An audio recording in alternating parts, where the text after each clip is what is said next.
Cities around the world are growing rapidly.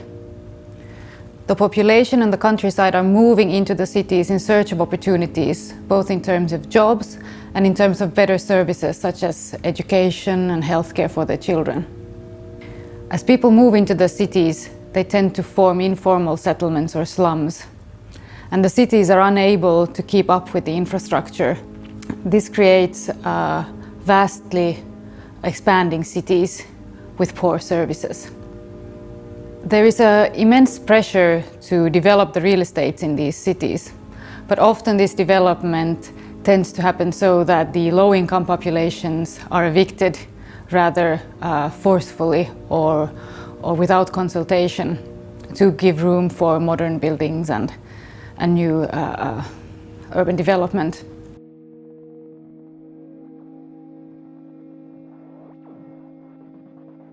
The challenge here is how could cities be co-created to be sustainable? And we are looking here not only of sustainability in terms of environmental sustainability or economic sustainability, but particularly social sustainability. The challenge is to keep the low-income population involved in the process. And these are very different worlds that are sort of put together.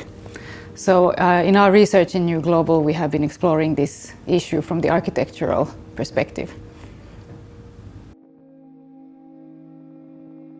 The women don't go to the maternity ward nearby because in this maternity ward they have to pass by the people waiting when they go to the labor room and also when they come from the labor room.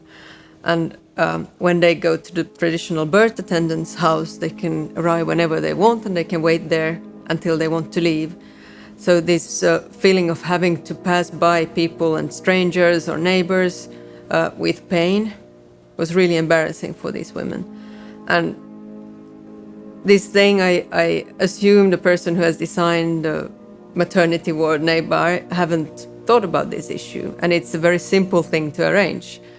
But when you listen to people, this is how things that come up. So now in the design that we propose, there is a moving from the beginning stage of labor through in a circular way, so that you actually don't have to pass by the other stages.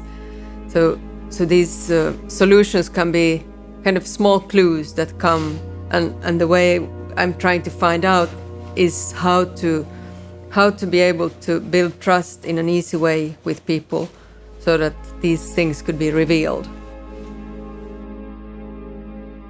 I'm Helena Sandman, and I'm an architect, and I've been practicing architecture for 20 years before I joined New Global and started to do research about the practice.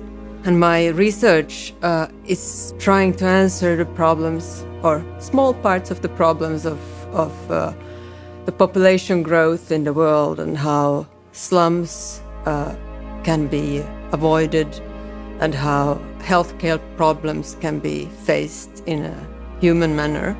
So I'm actually doing research on empathic architecture and trying to see how gaps between different stakeholders from different cultures or different social levels can be bridged through empathic design and an empathic approach to architecture. Of course, in developing countries, the challenges might be even bigger than in the developed world. And if we, through an empathic approach, can engage with the people who actually are part of the growing cities, who are the ones that develop the slums, hopefully the solutions can be more sustainable than they would be without empathy. For instance, I've been involved in a multidisciplinary global health project for a maternity ward design for low-resource settings. And I'm collaborating with a company called M4ID, where I'm the responsible for the spatial design of the project.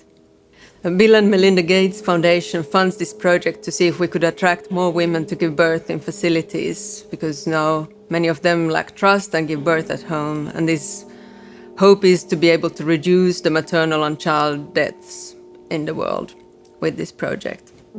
What I hope, of course, with trying to improve the way people are involved in the process of change in fast-growing cities is also that if people feel that the city is designed for them, maybe they also have a willingness to live a sustainable life. Important thing I think is to get people involved and to build the trust so that people actually reveal what is truly important to them, which is not always the case and which is not always easy.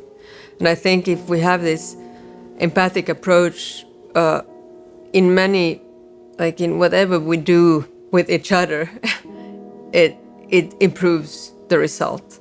And it goes for many disciplines, so I don't think it only works for architecture or design. I think an empathic approach can work in many different situations. ये जो colour है जो आपनकर quality cup colour जो देउछु बोधे cement works by जो आपनकर cement paint रोगुला को सेगुला को माइंड पे प्रभाव पको ये कलर को आपन जदी अध घंटे चाहे जदी ଗୋଟେ लाइन रे ठिया जदी क्यू रे ठियाला पर भी से कलर को देखि माने जो लोकंकर एंटरटेनमेंट पाइन टीवी रे देखिबे बा गोटे कोन गार्डन करके फूल गछ लगा होची से सब देखिबे कलर को देखि भी लोक किछ समय ठिया हिजबे सेटा माइंड पे बहुत शांत आ माने मनुष्य को धैर्य शक्ति भी से दोची से कलर